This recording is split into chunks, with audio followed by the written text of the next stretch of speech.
જય શ્રી કૃષ્ણ મિત્રો, હું છું દીપ્તિ. દીપ્તિઝ રસોઈ ગુજરાતીમાં આપ સૌનું સ્વાગત છે. આજે આપણે બનાવીશું ડોસા બાઈટ. તમારી કોઈ પણ ટાઈપની પાર્ટીમાં એ તમે બનાવી શકો છો. તો એક પેનમાં મેં તેલ લઈ લીધું છે. એમાં રાઈ, અડદની દાળ, લીમડો અને હિંગ નાખી દઈશું. આપણે જે ડોસામાં વચ્ચે મૂકીએ એ ભાજી બનાવીએ છીએ બટેટાની. તો આ બધું નાખી સરસ મજાનું તતડી જાય, એકદમ ફર્સ્ટ ક્લાસ શેકાઈ જાય દાળ ને બધું, પછી આપણે હિંગ નાખી દઈશું.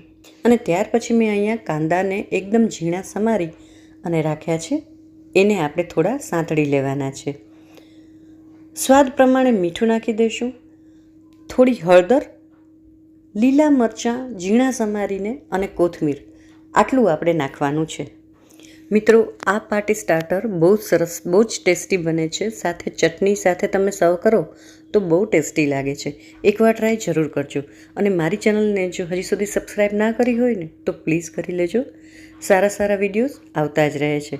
અને જો વિડીયો ગમે તો લાઈક કરવાનું ચૂકતા નહીં. હવે અહીંયા મેં એક બટેટું બાફી લીધું છે, તો એને મેં ઝીણા ઝીણા ટુકડામાં સુધારી લીધું છે. એ નાખી દઈશું. બધું સરસ મિક્સ કરી નાખશું અને આ જ રીતે સ્પેચ્યુલાથી દબાવી અને થોડું થોડું બટેટાને મેશ કરતા જશું. એકદમ સરસ થઈ જાય ત્યાં સુધી આપણે ધીમા ગેસે આ કરવાનું છે. તો આપણી ડોસામાં પૂરવાની ભાજી રેડી થઈ ગઈ છે. હવે આ મારી પાસે ડોસાનું બેટર રેડી છે. એમાંથી આપણે ડોસા બાઈટ બનાવવાના છે. તો મેં અપ્પમ પેન લઈ લીધું છે. એને સરસ મજાનું ગરમ કરી લઈશું. પછી એમાં થોડું થોડું બધી કેવિટીઝમાં આપણે ઓઇલ નાખશું. તમને અહીંયા દેખાશે જ કે તેલ છે ને એ એકદમ સરસ ગરમ થઈ ગયું છે. ગરમ થઈ જાય અને સેજ ધુમાડા નીકળવા માંડે ને એટલે આપણે ઢોસાનું બેટર એક ચમચી નાખવાનું છે.